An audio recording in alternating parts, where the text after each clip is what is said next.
La Bible en un an, la 289e journée, le livre de Job, chapitre 8, verset 1 au chapitre 11, verset 20, le livre des psaumes, chapitre 85, verset 1 à 14, le livre des proverbes, chapitre 25, versets 21 et 22, la première épître de Paul à Timothée, chapitre 3, versets 1 à 16. Job, chapitre 8. Bildad de Shuar prit la parole et dit : Jusqu'à quand veux-tu discourir de la sorte ? Et les paroles de ta bouche seront-elles un vent impétueux ? Dieu renverserait-il le droit ? Le Tout-Puissant renverserait-il la justice ? Si tes fils ont péché contre lui, il les a livrés à leurs péchés. Mais toi, si tu as recours à Dieu, si tu implores le Tout-Puissant, si tu es juste et droit, certainement alors il veillera sur toi et rendra le bonheur à ton innocente demeure. Ton ancienne prospérité semblera peu de chose, celle qui t'est réservée sera bien plus grande. Interroge ceux des générations passées, sois attentif à l'expérience de leur père. Car nous sommes d'hier, et nous ne savons rien, nos jours sur la terre ne sont qu'une ombre. Ils t'instruiront, ils te parleront, ils tireront de leur cœur ces sentences. Le jonc croît-il sans marais ? Le roseau croît-il sans humidité ? Encore vert et sans qu'on le coupe, il sèche plus vite que toutes les herbes. Ainsi arrive-t-il à tous ceux qui oublient Dieu, et l'espérance de l'impie périra. Son assurance est brisée, son soutien est une toile d'araignée. Il s'appuie sur sa maison, et elle n'est pas ferme. Il s'y cramponne, et elle ne résiste pas. Dans toute sa vigueur, en plein soleil, il étend ses rameaux sur son jardin. Il entrelace ses racines parmi les pierres, il pénètre jusque dans les murailles. L'arrache-t-on du lieu qu'il occupe ? Ce lieu le renie. Je ne t'ai point connu. Tels sont les délices que ses voies lui procurent. Puis sur le même sol, d'autres s'élèvent après lui. Non, Dieu ne rejette point l'homme intègre, et il ne protège point les méchants. Il remplira ta bouche de cris de joie, et tes lèvres de chants d'allégresse. Tes ennemis seront couverts de honte. La tente des méchants disparaîtra. Job, chapitre 9.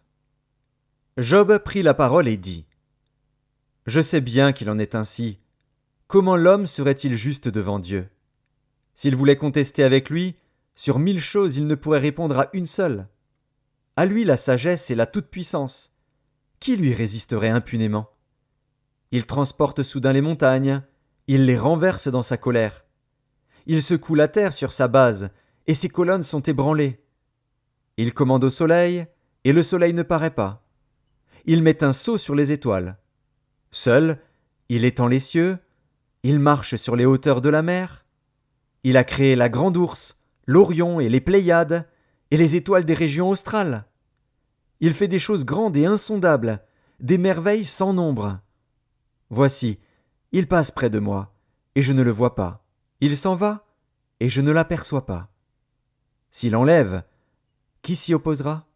Qui lui dira : Que fais-tu ? Dieu ne retire point sa colère.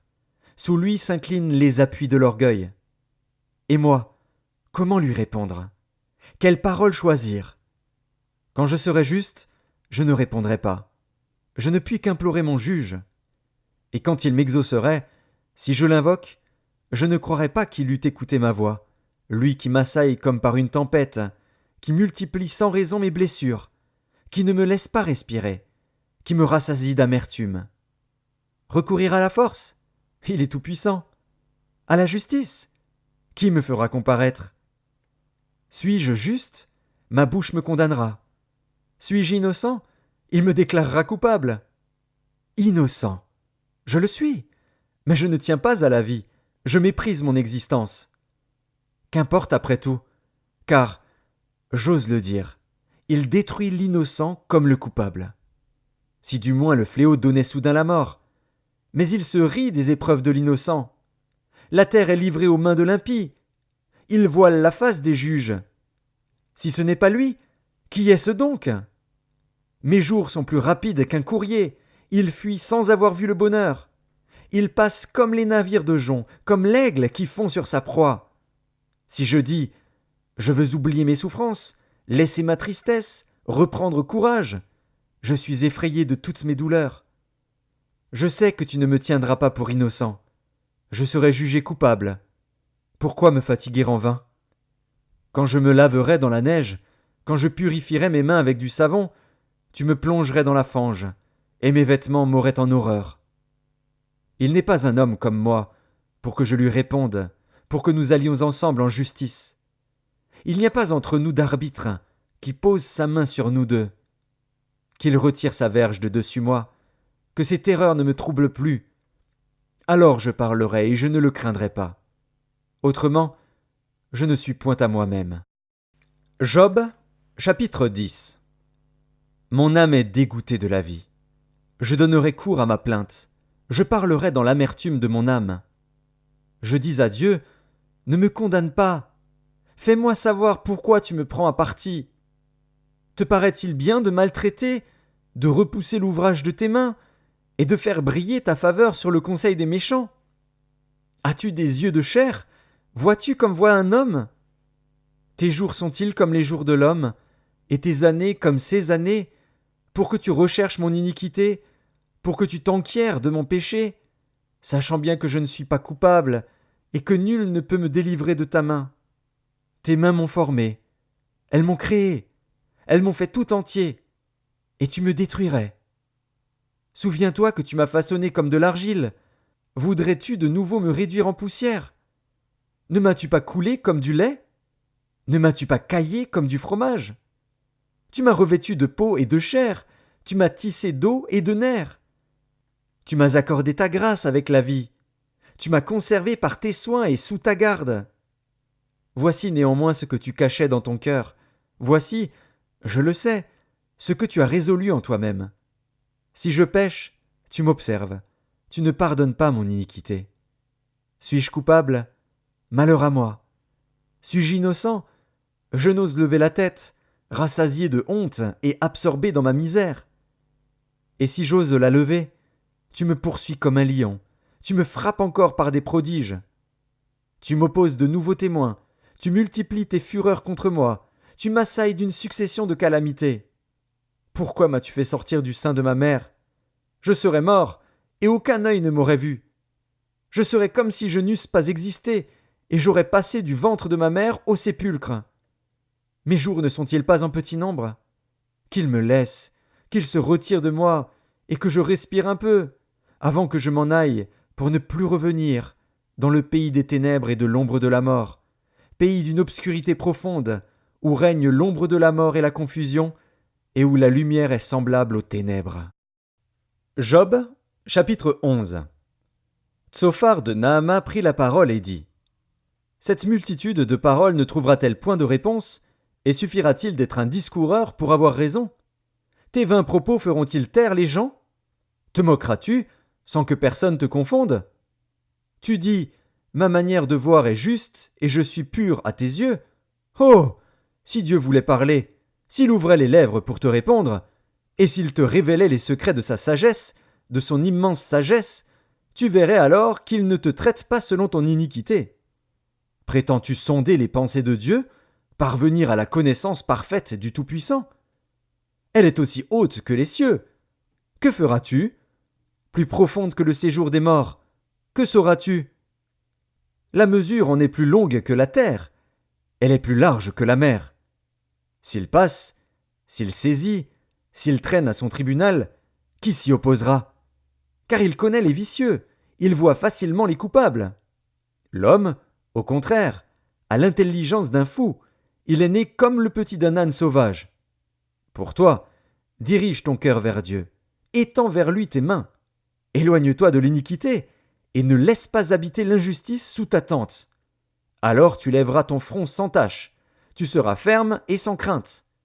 Tu oublieras tes souffrances, tu t'en souviendras comme des eaux écoulées. Tes jours auront plus d'éclat que le soleil à son midi, tes ténèbres seront comme la lumière du matin. Tu seras plein de confiance, et ton attente ne sera plus vaine. Tu regarderas autour de toi, et tu reposeras en sûreté. Tu te coucheras sans que personne ne trouble, et plusieurs caresseront ton visage. Mais les yeux des méchants seront consumés. Pour eux, point de refuge. La mort. Voilà leur espérance. Psaume 85, au chef des chantres, des fils de Corée, psaume. Tu as été favorable à ton pays, ô Éternel, tu as ramené les captifs de Jacob, tu as pardonné l'iniquité de ton peuple, tu as couvert tous ses péchés. Tu as retiré toute ta fureur, tu es revenu de l'ardeur de ta colère. Rétablis-nous, Dieu de notre salut, cesse ton indignation contre nous. T'irriteras-tu contre nous à jamais? Prolongeras-tu ta colère éternellement? Ne nous rendras-tu pas à la vie afin que ton peuple se réjouisse en toi? Éternel, fais-nous voir ta bonté et accorde-nous ton salut. J'écouterai ce que dit Dieu, l'Éternel, car il parle de paix à son peuple et à ses fidèles, pourvu qu'il ne retombe pas dans la folie. Oui, son salut est près de ceux qui le craignent, afin que la gloire habite dans notre pays. La bonté et la fidélité se rencontrent, la justice et la paix s'embrassent, la fidélité germe de la terre, et la justice regarde du haut des cieux. L'Éternel aussi accordera le bonheur, et notre terre donnera ses fruits. La justice marchera devant lui, et imprimera ses pas sur le chemin. Livre des Proverbes, chapitre 25. Si ton ennemi a faim, donne-lui du pain à manger. S'il a soif, donne-lui de l'eau à boire, car ce sont des charbons ardents que tu amasses sur sa tête, et l'Éternel te récompensera. Première épître de Paul à Timothée, chapitre 3. Cette parole est certaine. Si quelqu'un aspire à la charge d'évêque, il désire une œuvre excellente. Il faut donc que l'évêque soit irréprochable, mari d'une seule femme, sobre, modéré, réglé dans sa conduite, hospitalier, propre à l'enseignement. Il faut qu'il ne soit ni abonné au vin, ni violent, mais indulgent, pacifique et désintéressé. Il faut qu'il dirige bien sa propre maison et qu'il tienne ses enfants dans la soumission et dans une parfaite honnêteté. Car si quelqu'un ne sait pas diriger sa propre maison, comment prendra-t-il soin de l'Église de Dieu? Il ne faut pas qu'il soit un nouveau converti, de peur qu'enflé d'orgueil, il ne tombe sous le jugement du diable. Il faut aussi qu'il reçoive un bon témoignage de ceux du dehors, afin de ne pas tomber dans l'opprobre et dans les pièges du diable. Les diacres aussi doivent être honnêtes, éloignés de la duplicité, des excès du vin, d'un gain sordide, conservant le mystère de la foi dans une conscience pure. Qu'on les éprouve d'abord, et qu'ils exercent ensuite leur ministère, s'ils sont sans reproche. Les femmes, de même, doivent être honnêtes, non médisantes, sobres, fidèles en toutes choses. Les diacres doivent être maris d'une seule femme, et diriger bien leurs enfants et leur propre maison. Car ceux qui remplissent convenablement leur ministère s'acquièrent un rang honorable, et une grande assurance dans la foi en Jésus-Christ. Je t'écris ces choses avec l'espérance d'aller bientôt vers toi. Mais afin que tu saches, si je tarde, comment il faut se conduire dans la maison de Dieu, qui est l'église du Dieu vivant, la colonne et l'appui de la vérité. Et, sans contredit, le mystère de la piété est grand. Celui qui a été manifesté en chair, justifié par l'Esprit, vu des anges, prêché aux gentils, cru dans le monde, élevé dans la gloire.